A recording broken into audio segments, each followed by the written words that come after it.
So when we are talking about the bioenergetics, that means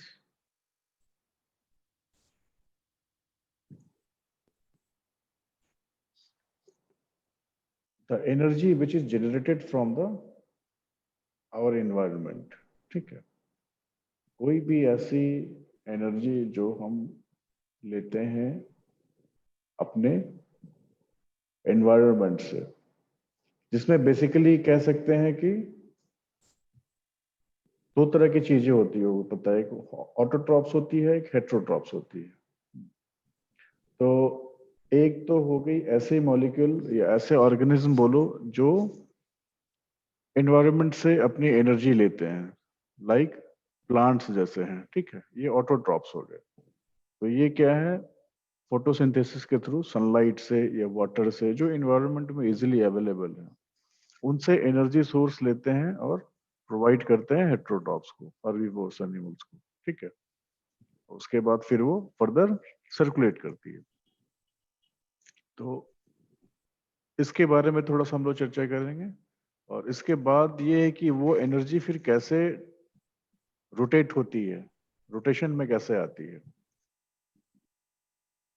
दूसरी चीज है कि हमारे बॉडी में जो यूज होने के बाद, हमारे बॉडी में क्या, कोई भी लिविंग ऑर्गेनिज्म में जब कोई एनर्जी यूज होती है उसके बाद उसका क्या होता है। ठीक है, उसके बारे में थोड़ा सा हम उसमें जिक्र।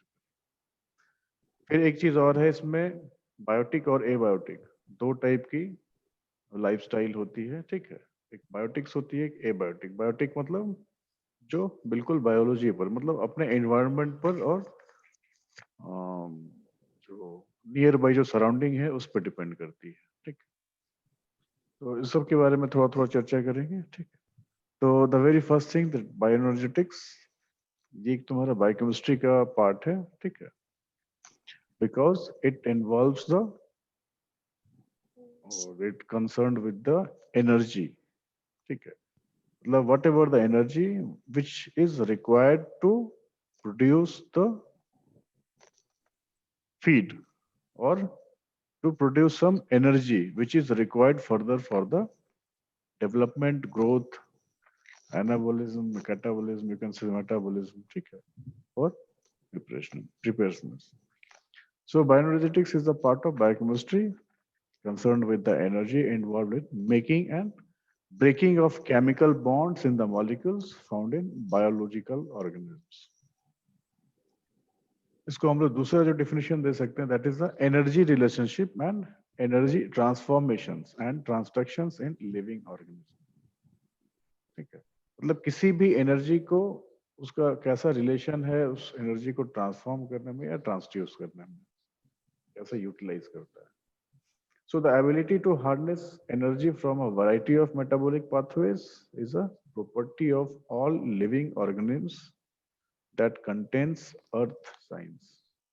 ठीक है, अर्थ पे अपने जितने भी लिविंग ऑर्गेनिम्स इधर उधर घूम रहे हैं, रोम कर रहे हैं। ठीक है, तो इनके रोमिंग में जो जरूरत की चीजें हैं इसके regarding, so growth, development, anabolism and catabolism are some of the central processes in the study of biological organisms, because the role of energy is fundamental to such biological processes. ठीक है, the life is dependent on energy transformations, because these living organisms, they can survive only when they have the their exchange in energy, in the form of energy between living tissues and outside environment. कोई भी living organism है, कोई भी cell bodies है, तो वो कुछ लेता है और उसके बदले में कुछ देता है। तो लाजमी सी चीज है, कुछ एनर्जी लेता है, उसके लिए फिर वो वेस्ट प्रोडक्ट हो जाता है after utilization of that energy, तो उसको फिर वो एक्सक्रीट कर देता है। लेकिन वही जो एक वेस्ट प्रोडक्ट है हमारे लिए, वो किसी दूसरे के लिए एनर्जी का सोर्स है। तो ये एक रोटेशन, एक साइकिल चलती है, जिसको हम लोग बायोएनर्जेटिक्स कहते हैं। So some organisms such as autotrophs, ठीक है, can acquire energy from sunlight through photosynthesis. without needing to consume nutrients and break them down. ठीक है, लेकिन अदर ऑर्गेनिज्म के साथ क्या है, like heterotrophs, they must intake nutrients from food to be able to sustain energy by breaking down chemical bonds in nutrients during metabolic process such as glycolysis and the citric acid cycle. ये point clear है? सो thermodynamics first law कहता है कि autotrophs और heterotrophs जो है, दे participate in a universal metabolic network by eating autotrophs, और heterotrophs harness energy that was initially transformed by the plants during photosynthesis. ठीक है, ऑटोट्रॉप्स ने खुद से बनाया अपना, खुद से बनाया है क्या, with the help of sunlight और the environment, water, whatever it is, soil है, ठीक है, इनसे न्यूट्रिएंट्स लेके उसने अपना भोजन बनाया. हेट्रोट्रॉप्स जो है उस एनर्जी को केमिकली या मेटाबॉलिकली का उसको ब्रेक डाउन किया और उससे फिर उसने एनर्जी कंज्यूम किया in the form of ATP और एडीपी. ठीक है, अब जो दूसरी चीज है ये देख सकते हो, एक जो बायोटिक और एबायोटिक की बातें कर रहे थे अभी, ठीक है, सो ये लेबल्स हो गई विद इन एन इकोसिस्टम. क्योंकि जब हम बायोएनर्जेटिक्स की बात करते हैं और ऑटोट्रॉप्स और हेट्रोट्रॉप्स की बात करते हैं तो कहीं ना कहीं एक इकोसिस्टम डेवलप होती है. तो इसको आप देख सकते हो जैसे एक ऑर्गेनिज्म हो गई, पॉपुलेशन हो गई, ठीक है, कम्युनिटी हो गई और एक इकोसिस्टम. चार तरह से इसको हम डिवाइड कर सकते हैं. तो जो ऑर्गेनिज्म हो गई that is a biotic condition. तो बायोटिक में क्या है, एन इंडिविजुअल लिविंग थिंग. ठीक है, इंडिविजुअल लिविंग थिंग. लेकिन बायोटिक में ही पॉपुलेशन कब होगी, जब ऑर्गेनिज्म जो है सेम स्पीसीज के साथ रहता है. ठीक है, उसको पॉपुलेशन, बायोटिक पॉपुलेशन कहते हैं. और जब कम्युनिटी की बात होती है तो ऑल द पार्टिसिपेंट्स जो है living in an ecosystem at the same time. मतलब एक समय देख सकते हो, है ना, एक फिश है, फिर एक ही तरह की बहुत सारी फिश है, अलग अलग तरह की, मतलब एक कम्युनिटी बना लिया इन लोगों ने. लेकिन ये क्या है, एक सर्टेन रेंज में रह रही है, मतलब एक स्पेसिफिक सिस्टम में, इकोसिस्टम में है. लेकिन जब इकोसिस्टम वो मतलब हम डिफाइन तब कर सकते हैं जब वो एबायोटिक प्लस बायोटिक हो, मतलब all the living and non living things in an area. मतलब वो कोई डिफाइंड एरिया नहीं है, डिफाइंड है लेकिन इंडिविजुअल से बड़ा है, ऑर्गेनिज्म से बड़ा पॉपुलेशन होगी, पॉपुलेशन से बड़ी कम्युनिटी होगी, कम्युनिटी से बड़ी इकोसिस्टम. तो इकोसिस्टम में क्या, लिविंग ऑर्गेनिम्स भी है और नॉन लिविंग थिंग्स भी है, और ये कंबाइनली एक साथ रहते हैं. तो बायोटिक जो हो गई, जो चीजें खुद से ले सकती है, एबायोटिक जो है जिनको रिक्वायरमेंट होती है for the for their survivability. तो एक लिविंग ऑर्गेनिज्म जो है उसमें क्या है, chemical bonds are broken and made as part of the exchange and transformation of energy. ठीक है, ये energy, this energy is available work when the work, मतलब वीक बॉन्ड्स को तोड़ के और स्ट्रॉन्गर बॉन्ड्स बना सके. ठीक है, और उससे क्या हो, एनर्जी लिबरेट हो. जब भी हम कोई वीक बॉन्ड, वो चूंकि वो अनस्टेबल होगी तो वो टूटेगी, तो स्टेबल के लिए स्ट्रॉन्गर बॉन्ड्स चाहिए होगी. तो उसको जब टूटेगी, स्ट्रॉन्ग बॉन्ड टूटती है तो फिर एनर्जी लिबरेट होती है, मतलब उसमें कुछ एनर्जी लगती है. ठीक है, तो एनर्जी जो होती है वो दो तरह की होती है, आगे फिर बताएंगे, जस्ट समझने के लिए बता रहे हैं. दो तरह की एनर्जी, मतलब एक तो हो गई उस एनर्जी को मैंने वीक बॉन्ड से स्ट्रॉन्गर बॉन्ड में कन्वर्ट करने में भी एक एनर्जी लगती है, और जब स्ट्रॉन्गर बॉन्ड को फिर वापस तोड़ते हैं तो उसके बाद भी कुछ एनर्जी लिबरेट होती है. तो शुरुआती एनर्जी जो लगती है वो कम होती है. ठीक है, और जो स्ट्रॉन्गर बॉन्ड टूटती है उससे एनर्जी ज्यादा लिबरेट होती है. इसलिए कहते हैं कि जैसे कोई एनिमल भूखा है तो क्या होगा, अगर बहुत दिन से, मान लो 10 दिन से भूखा रहेगा, तो वो उसको अचानक से खाना दोगे तो खा पाएगा ठीक से, क्योंकि उसके पास वो उतनी एनर्जी नहीं है कि उस मॉलिक्यूल्स को वो फर्दर मेटाबॉलिज्म में यूज कर सके, मेटाबॉलिज्म के लिए यूज कर सके. लेकिन जैसे एक बार यूज हो जाती है उसके बाद तुरंत एकदम, है ना, खुला एकदम, हाँ बोलता भाई क्या है, बहुत ताकत आ गई, है ना, कोई भी काम कर सकता है, इस टाइप की एनर्जी उसमें लेवल बढ़ जाती है. तो इसी चीज को समझाया जा रहा है इसमें। तो इसको ऐसे समझ सकते हो जैसे ये एटीपी है, ATP adenosine triphosphate, that is a main energy currency कह सकते हैं या एनर्जी सोर्स कह सकते हैं, ठीक है, फॉर ऑर्गेनिजम्स।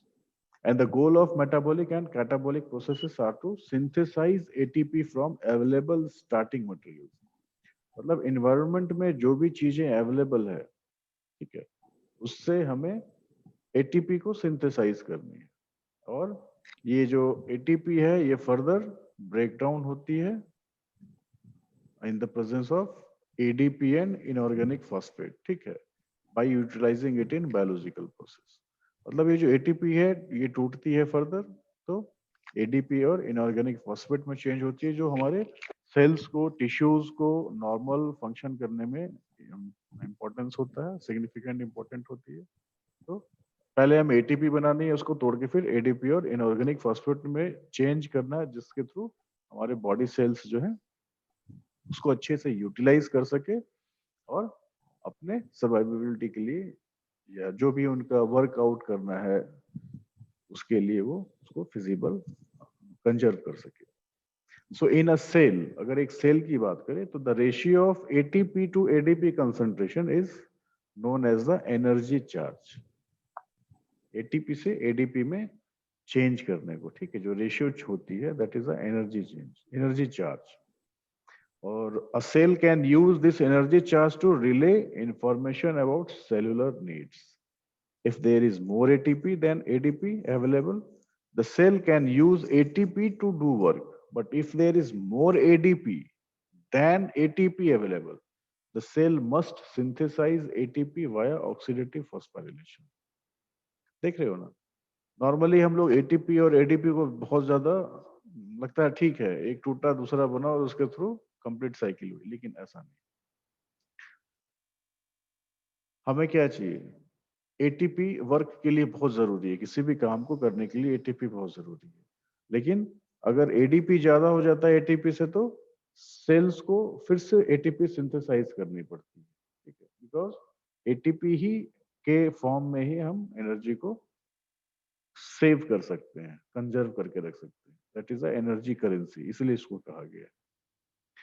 तो दोबारा अगर जब एडीपी ज्यादा हो जाती है तो फिर उसको एटीपी में कन्वर्ट करने के लिए जो केमिकल सिग्निफिकेंस चाहिए that is the oxidative phosphorylation, ठीक है। तो ये इस केमिकल रिएक्शन के थ्रू वापस we can change this ADP to ATP.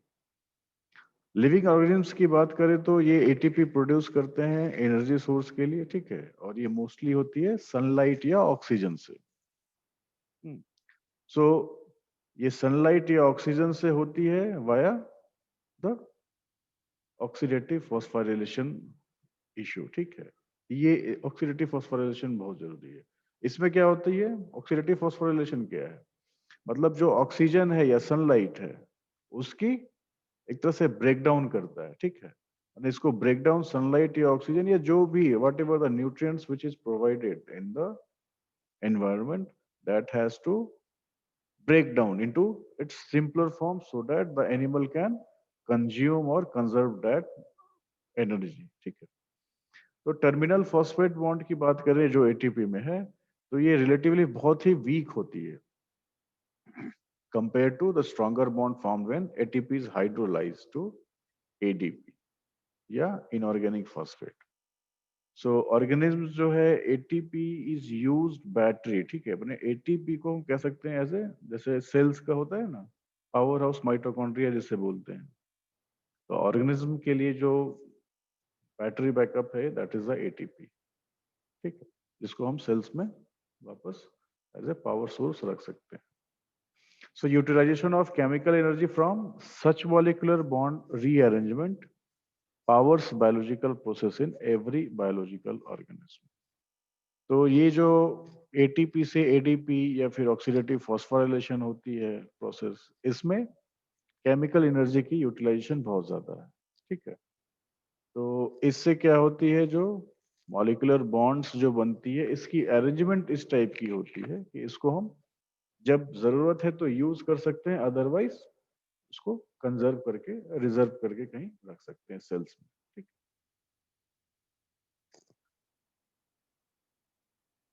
So further, living organisms obtain energy from organic and inorganic materials. मतलब ATP जो है that can be synthesized from a variety of biochemical precursors. And the amount of energy which is actually obtained by the organism is lower than the amount released in combustion of food.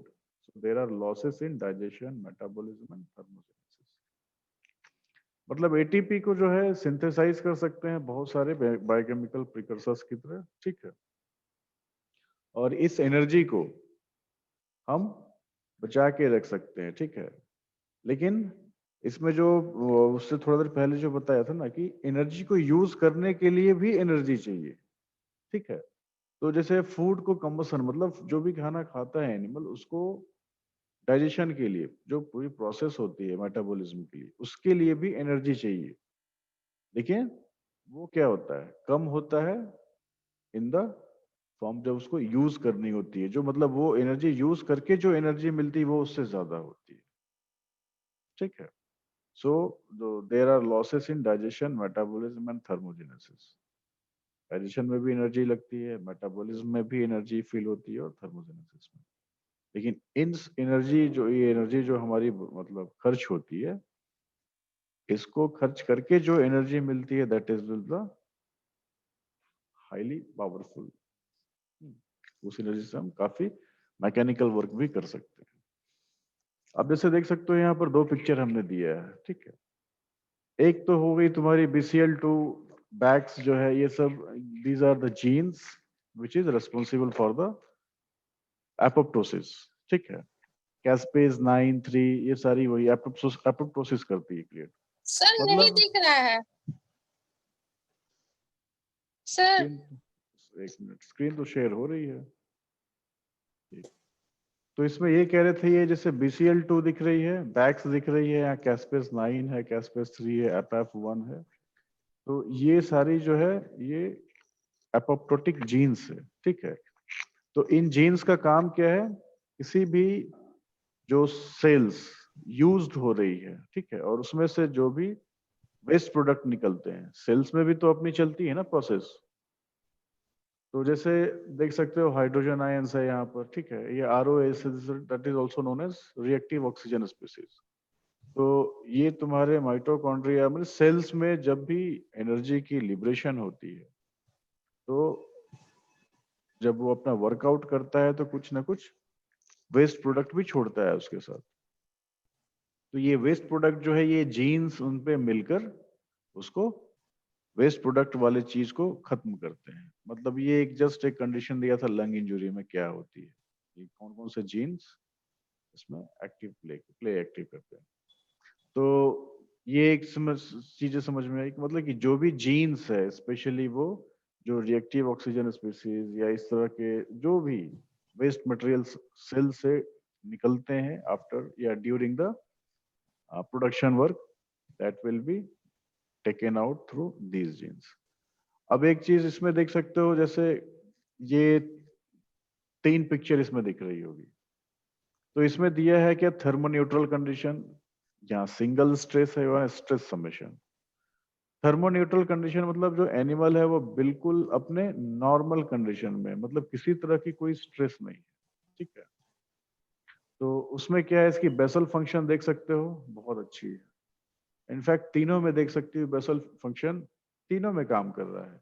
लेकिन इसके बाद देखोगे तो उसमें change मिलेगी। जैसे immunity है, meet है, मिल्क है, ठीक है, या रिप्रोडक्शन है, उसके बाद ग्रोथ है और रिजर्व है। तो देख सकते हो कि ये जो चीजें हैं जब स्ट्रेस वन मतलब जब सिंगल स्ट्रेस किसी एक चीज की स्ट्रेस पड़ती है एनिमल पे तो क्या होता है, सारी चीजें ठीक है, लेकिन देख सकते हो इसमें जो रिजर्व एनर्जी बैलेंस थी वो सारी बैलेंस चली गई स्ट्रेस को क्लियर करने में, ठीक है, स्ट्रेस को हटाने में चली गई। देख सकते हो यहाँ बस एक छोटी सी चेंज आई, जो रिजर्व इसकी थी एनर्जी बैलेंस वो खत्म हो गई स्ट्रेस में। अब देख सकते हो जब इसको स्ट्रेस समेशन मतलब बहुत तरह से स्ट्रेस मिलती है। मान लो कि बहुत ज्यादा गर्मी भी है, उसमें 2-4 डंडा भी हम लगा दिया हमने, हाँ, कि दूध नहीं दे रहे हो चाहे वे कुछ भी है। तो उसमें क्या होती है, जो ग्रोथ वाली चीज है और जो तुम्हारी रिजर्व बैलेंस थी वो दोनों की दोनों खत्म होगी।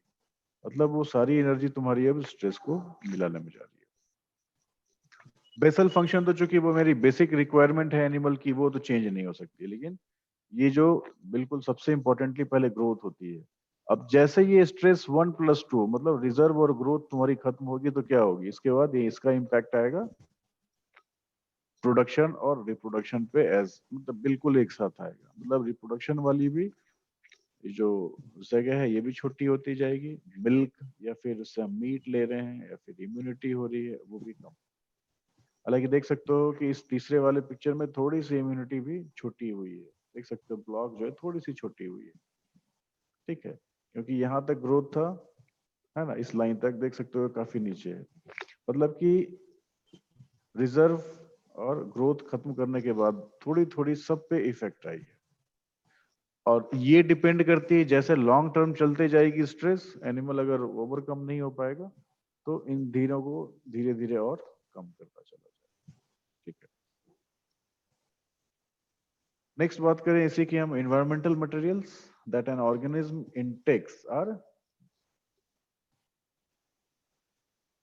generally combined with oxygen to release energy। मतलब जो भी बाहर की चीजें हैं ऑर्गेनिज्म जिस जो भी लेती है एनवायरमेंटल से, इनको मतलब ऑक्सीजन की रिक्वायरमेंट होती है फॉर एनर्जी को रिलीज करने के लिए, तो उसके साथ ही वो कंबाइंड होके केमिकल रिएक्शन कंप्लीट कर सकता है। लेकिन कुछ होता है ऑक्सीडाइज्ड भी, ठीक है, मतलब एनारोबिकली देख सकते हो, although some can also oxidized anaerobically by various organisms. जैसे इसका एग्जांपल, जब हम लोग डाइजेशन की बात करते हैं तो उसमें देखते हो कि एरोबिक और एनारोबिक डाइजेशन दोनों होती है ना। रूमेन के कंडीशन में स्पेशली क्या होता है, बहुत सारे प्रोटोजोआस हैं जो एनारोबिकली फूड को ब्रेक डाउन करते हैं, मतलब उनको तोड़ते हैं, ठीक है, इनटू द सिंपलर फॉर्म। तो ऑक्सीडाइज भी कर सकते हैं और फिर ऑक्सीजन के प्रेजेंस में भी काम कर सकते हैं। So the bonds holding the molecules of nutrients together, and in particular, the bonds holding molecules of free oxygen together, are relatively weak compared with the chemical bonds holding carbon dioxide and water together. So the utilization of these materials is a form of slow combustion because the nutrients are reacted with oxygen. Almost चूंकि oxygen का जो inner sorry मतलब outer जो क्या बोलते हैं उसको, outer sales में जो उसकी आयंस होती है वो काफी वीक होती है और किस काफी एक्टिव होती है कहो, मतलब वो अपने स्टेबिलिटी के लिए किसी भी दूसरे चीज से जाकर वो मिल सकती है, ठीक है, उससे कंबाइन कर सकती है। इसीलिए oxygen is a very known material which can be oxidized aerobically और एनएरोबिकली, मतलब ऑक्सीडाइजेशन कर सकते हैं और बिना उसके भी कर सकते हैं। सो ये oxidation releases energy because stronger bonds, मतलब जो वाटर और कार्बन डाइऑक्साइड का बॉन्ड है that is a stronger bond and oxidation can release this things. So the net energy may evolve as heat, which may be used by the organism for other purpose, such as breaking other bonds to do chemistry required for survival. कहने का मतलब है जो oxidation होती है इससे काफी energy release होती है, और जितनी बॉन्ड स्ट्रॉन्गर होगी उतनी ज्यादा एनर्जी रिलीज होगी। तो बेसिकली ये जो स्ट्रॉन्गर बॉन्ड्स होते हैं they are of made up of this water and carbon dioxide. तो इससे जो हीट निकलेगी उसको भी ऑर्गेनिज्म जो है फर्दर यूज कर सकता है किसी भी एक्शन के लिए, वर्क के लिए। So in a living organism chemical bonds are broken and made as per the exchange and transformation of energy, ठीक है। So this energy is available when the work is being continued with the weak bonds are broken and stronger bonds are made, ठीक है। So the production of stronger bonds allows release of usable energy। इस point को हमेशा याद रखना। The production of stronger bonds allows release of usable energy. जितना strong bond होगा उतना ज्यादा एटीपी मिलेगा। एटीपी मिलेगा तो उसको एनिमल क्या है, कन्वर्ट कर सकता है थ्रू फॉस्फोरिलेशन, ऑक्सीडेटिव फॉस्फोरिलेशन और किसी भी फॉर्म में एडीपी में, जिसको कि फर्दर तुरंत से ही जो मतलब एनिमल है उसको यूज कर सकता है in the as a form of energy. ठीक है, so this ATP is a main. ठीक है, ये चीज तो बता दिया, ये क्लियर है ये चीजें।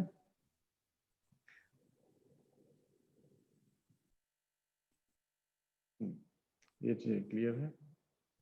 ये वही है एटीपी को जो हम बता रहे थे अभी, है ना, एटीपी में एडीपी में चेंज करते हैं और oxidative phosphorylation is required for the synthesis of energy for the cells.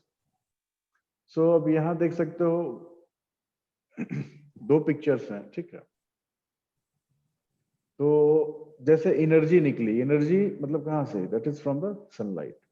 तो सनलाइट से जो एनर्जी निकल रही है ये in the form of heat निकल रही है, ठीक है। तो जो प्लांट्स है उसको यूज करता है सनलाइट एनर्जी को थ्रू फोटोसिंथेसिस और उसको कंज्यूम करता है, ठीक है।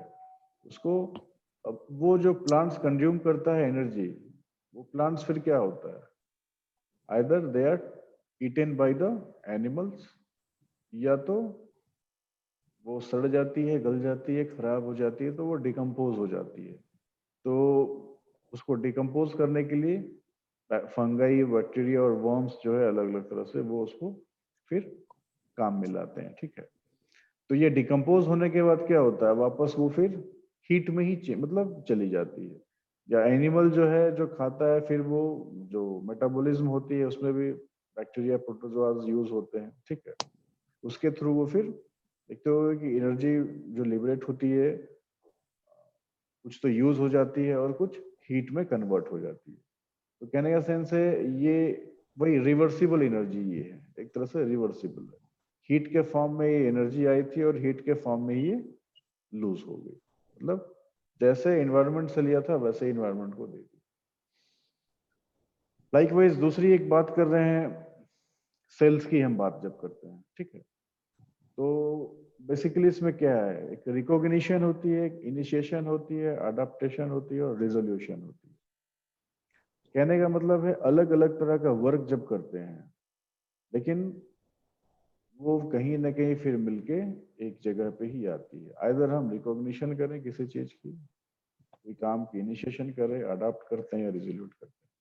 तो इससे देख सकते हो sensing and signalling, sensing and signalling कहती है, एक बार जब सेंसिंग सिग्नलिंग हो जाएगी रिकॉग्निशन के फॉर्म में, तो ये फिर इनिशिएट करती है। इनिशिएशन होगी in the form of chromatin reprogramming, ठीक है। तो ये NF कापा बीटा, NAMPT और SIRT1, SIRT1, ये जीन्स जो है these are responsible for the adaptation of the things which have been initiated after the recognition, ठीक है। अब ये क्या है, अडेप्टेशन जो है रिजोल्यूशन में चेंज होता है। ये कैसे होता है, रिजोल्यूशन मतलब कि किसी चीज को जब हमने अडॉप्ट किया तो उसको कंफर्म किया, फिर ठीक है उसको यूज में लाया, तो उसके लिए हमें जरूरी है पहले उस चीज की मेटाबॉलिज्म या बायोएनर्जेटिक्स होनी चाहिए।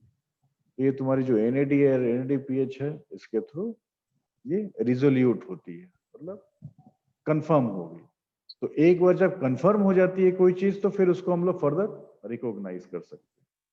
तो कहने का सेंस यही है कि there are different types of genes which plays a role for the different consequences regarding the recognition, initiation, adaptation or resolution. Mean to say they are just making the diagram that how a thing can be cover up in the whole area, ठीक है। तो ये तुम्हारी जो थी ये basics